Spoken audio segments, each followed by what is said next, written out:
Na última metade do século, a Coreia do Sul testemunhou uma notável ascensão econômica, transformando-se de uma economia agrária extremamente pobre e carente de instrução em uma das mais dinâmicas do mundo.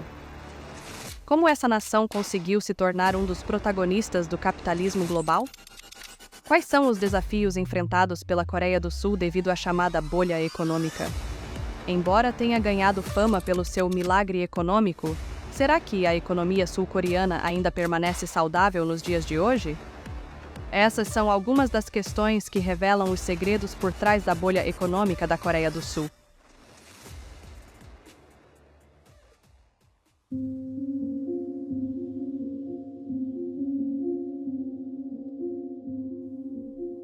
Este é o sul da Coreia, um dos países mais bem-sucedidos da Ásia, ficando atrás apenas do Japão, Taiwan, Singapura e China, em termos de prosperidade econômica. O sul da Coreia cresceu nas últimas 5 décadas, saindo de uma região agrária sem indústria e recursos naturais para uma das economias globais mais dinâmicas do mundo. É lar de empresas internacionalmente reconhecidas que fabricam produtos de classe mundial, desde eletrônicos de consumo de ponta até maquinaria industrial pesada e navios porta-contêineres que ajudaram a abrir todas as outras economias do mundo para o comércio global. Como fez essa transição bem-sucedida para se tornar uma economia avançada, é apenas uma parte do que torna o sul da Coreia tão fascinante. O país é de particular interesse para muitos economistas ao redor do mundo porque, de muitas maneiras, está cerca de 2 décadas à frente de outras economias importantes no Ocidente em muitas questões importantes. O sul da Coreia está prestes a ter sua melhor década, ou uma das piores, e para onde a economia se inclinar, pode nos fornecer muitos insights sobre nossos próprios futuros econômicos. Isso sem mencionar as indústrias vitais do país e sua posição geopolítica no mundo. A Coreia do Sul não recebe tanta atenção quanto Taiwan e a Guerra Fria global de chips de computador, mas é o segundo maior produtor mundial de semicondutores de alta qualidade. Uma indústria que tem o potencial de trazer muitos benefícios econômicos, mas também muita atenção indesejada. Quais serão os impulsionadores do crescimento potencial da Coreia do Sul na próxima década? Quais são os obstáculos que poderiam minar todo o seu sistema econômico? E, finalmente, por que tudo isso é tão importante para os economistas mesmo fora da Coreia? A Coreia do Sul abriga muitas indústrias líderes mundiais que têm o potencial de torná-la uma das economias mais ricas do mundo no próximo século. No entanto, as indústrias locais, mesmo as com foco pesado na exportação, só podem levar um país até certo ponto. Ter empresas globais que controlam o valor de toda a economia global é essencial para os países que desejam ir além de um certo nível de riqueza. A maior instalação de fabricação da BMW não está na Alemanha, mas está localizada na Carolina do Sul, nos Estados Unidos, onde utiliza componentes enviados do México, feitos a partir de materiais extraídos no Brasil e Canadá, para fabricar carros que vende por meio de sua rede de concessionárias, que cobre toda a América do Norte. Todo o processo de logística de fabricação e vendas nunca toca o solo alemão, não utiliza recursos alemães e, além de alguns executivos enviados pela sede global da BMW, nem mesmo emprega alemães. Mas uma vez que um carro é vendido, é uma empresa alemã que obtém os lucros. A Coreia do Sul tem várias corporações grandes com operações semelhantes em todo o mundo.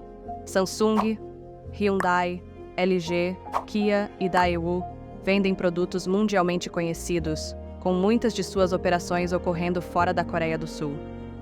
O país também é o 6º maior produtor de aço do mundo, apesar de quase não ter depósitos de minério de ferro. Eles importam matérias-primas de todo o mundo, refinam-nas em peças de aço de alta qualidade e as vendem com uma enorme margem para países como China, Japão e Índia, que precisam delas para sua manufatura ou para construir infraestrutura. Esse aço também é usado para impulsionar suas próprias indústrias. O comércio global e a cooperação econômica têm sido uma das maiores forças motrizes do crescimento econômico ao longo do último século. O PIB global se alinha quase perfeitamente com o valor do comércio global, porque quanto mais os países negociam entre si, mais podem se especializar para fornecer à economia global bens e serviços mais baratos e melhores. 90% do comércio global é feito usando navios porta-contêineres maciços e navios graneleiros, porque são a maneira mais barata de transportar mercadorias por longas distâncias. Países que têm acesso direto aos oceanos são, em média, muito mais ricos do que os países sem litoral. Fora da Europa, não há um único país sem litoral altamente desenvolvido. 9 dos 12 países, com os menores índices de desenvolvimento humano, são sem litoral. Apesar de representarem apenas 1/4 de todos os países no mundo, os países sem litoral são claramente prejudicados na economia global moderna, tanto que as Nações Unidas têm uma classificação especial para eles, PDMC, que significa Países em Desenvolvimento Sem Litoral. A Coreia do Sul, obviamente, não é sem litoral e, dada sua única vizinhança, é efetivamente uma ilha com fácil acesso aos oceanos do mundo em 3 lados de suas fronteiras. O motivo pelo qual os problemas enfrentados pelos países sem litoral são relevantes para a Coreia do Sul é porque mostra o quão importante é poder transportar coisas por navio em nossa economia global moderna e interconectada. A Coreia do Sul é o lar das 2ª, 3ª e 4ª maiores empresas de construção naval do mundo. Sem os navios fornecidos pelos construtores sul-coreanos, uma das maiores forças motrizes do crescimento econômico simplesmente pararia. Atualmente, existe o receio de que o mundo esteja começando a se afastar da globalização e que tensões comerciais, conflitos ativos e a fragilidade das cadeias de abastecimento demonstrada pela pandemia global farão com que os países produzam mais domesticamente e enviem menos internacionalmente. Isso é um problema, mas é mais do que compensado pelo crescimento geral na produção econômica, pela demanda por navios muito maiores e mais eficientes em combustível e pela demanda de países que desejam construir suas próprias frotas mercantes, pelos mesmos motivos pelos quais não desejam depender de outros países para ter acesso a bens e serviços vitais. Esta não é a única indústria globalmente vital da Coreia do Sul. Ela é o 2º maior produtor de semicondutores avançados do mundo. Em um momento em que China e América quase travam uma guerra fria pelo acesso a esses chips, esta continuará a ser uma indústria muito bem-sucedida para a Coreia do Sul. No entanto, isso não é o que torna a economia sul-coreana tão interessante.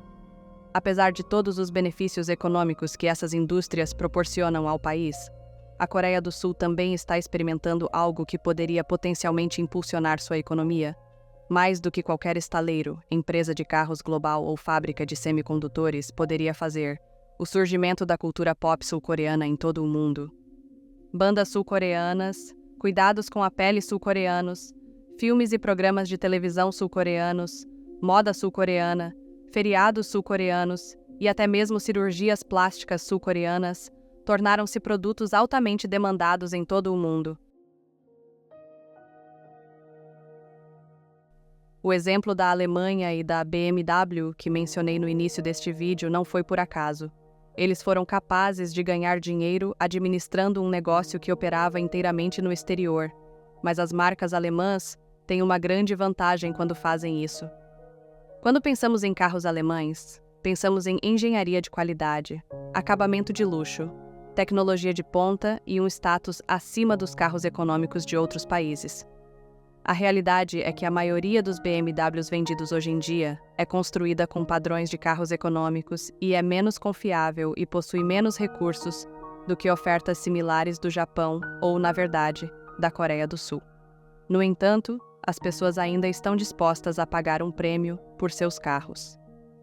Parte disso é o marketing da BMW, mas parte é a percepção que as pessoas têm da Alemanha e de sua engenharia qualificada. Quanto você pagaria por um relógio da Tailândia e quanto pagaria por um relógio da Suíça? Uma bolsa da China ou uma feita na França ou Itália? Um conjunto de ferramentas dos Estados Unidos ou um conjunto feito na Índia? Conselhos financeiros de um contador em Londres ou em Manila, nas Filipinas? Os consumidores globais têm percepções da qualidade de bens e serviços provenientes de certos países e estão dispostos a pagar um prêmio significativo para empresas da Coreia à medida que sua reputação nessas indústrias cresce. A Hyundai já foi a marca de carros baratos que as pessoas compravam porque não podiam pagar por algo melhor. Mas agora eles estão produzindo carros que competem com as melhores ofertas da Lexus, Mercedes, Audi e BMW. E estão se saindo bem porque a Coreia do Sul não tem mais a reputação internacional de ser um centro asiático aleatório de manufatura de baixo custo. No entanto, justamente quando você pode estar pensando que a economia sul-coreana será imparável, há um problema.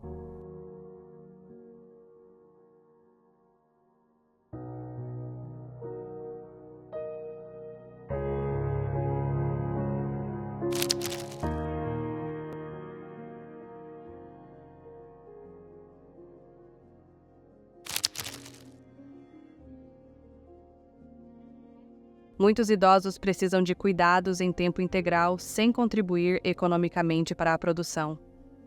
Esse problema é tão sério na Coreia do Sul que não é apenas uma questão de ônus econômico que um envelhecimento da população colocaria nas gerações jovens, que teriam que pagar impostos mais altos para financiar as aposentadorias. A questão é que não haverá pessoas suficientes para cuidar de tantos idosos. Mesmo os idosos que não precisam de cuidadores em tempo integral geram demanda por encanadores, baristas, atendentes de loja, motoristas, jardineiros, etc. Não é uma preocupação para a Coreia do Sul agora, porque eles são um país avançado com padrões de vida muito altos globalmente. Então, normalmente seriam o destino de mão de obra qualificada entrando no país, não deixando-o. No entanto, eles não são. A Coreia do Sul tem um problema semelhante ao do Japão. Culturalmente são contrários à presença de trabalhadores estrangeiros. O coreano não é uma língua comum como segunda língua a ser aprendida na escola. Portanto, este é um problema que a Coreia do Sul precisará enfrentar. Outro problema que o país enfrentará este ano é seu mercado habitacional único. A Coreia do Sul tem um problema semelhante a muitas outras economias asiáticas que experimentaram um período de desenvolvimento rápido nas últimas décadas. Os preços das casas subiram muito mais rápido do que os salários, então a casa média em Seul custa 14 vezes o salário médio. Para contornar esse problema, o país desenvolveu uma maneira única de as pessoas pagarem para viver em uma casa. Normalmente, existem 3 maneiras de conseguir um lugar para morar: alugar, comprar ou morar de graça. A razão pela qual os proprietários concordariam em fazer isso é que efetivamente lhes dá um empréstimo com taxa de juros zero. Uma estratégia popular para os investidores imobiliários sul-coreanos era comprar um apartamento, colocar inquilinos com depósito-chave e usar esse depósito de 80% como entrada para mais casas. A razão pela qual os inquilinos não compram suas próprias casas é porque muitas vezes não podem pagar. Os depósitos-chave geralmente são feitos com dinheiro que as pessoas pegaram emprestado, e é fácil pegar emprestado para colocar um depósito e depois usá-lo para comprar outras casas. Felizmente, no passado, isso não foi um problema porque o apartamento poderia ser dado a outro inquilino com depósito-chave e o novo depósito poderia pagar pelo depósito antigo das pessoas que estavam se mudando. Se o preço da propriedade aumentasse, o novo depósito poderia ser ainda maior do que o depósito antigo. Então, o investidor poderia até comprar outra casa. Este é um ótimo sistema, até que os preços das casas caiam. E agora, pela primeira vez desde a crise asiática de 1997, o valor da riqueza das pessoas médias ainda está vinculado a imóveis. E se o sistema de depósito-chave falhar, pode facilmente desfazer todas as vantagens econômicas que a Coreia do Sul poderia obter na próxima década. A Coreia do Sul tem um PIB de 1,8 trilhão de dólares, tornando-se a 10ª maior economia do mundo e a 3ª maior da Ásia. Esse PIB é distribuído em uma população de aproximadamente 52 milhões de pessoas, proporcionando uma fonte de renda estrangeira confiável, uma boa base de emprego e relevância na economia global. Além disso, o país é bem governado, com baixos níveis de corrupção, um sistema legal bem funcional e facilidade relativa para fazer negócios. O crescimento econômico na Coreia do Sul foi forte nas décadas anteriores, o que a levou de uma economia agrária subdesenvolvida para uma totalmente industrializada. Obrigada por ter chegado aqui. Agora me conta aqui o que faltou falar sobre a economia sul-coreana.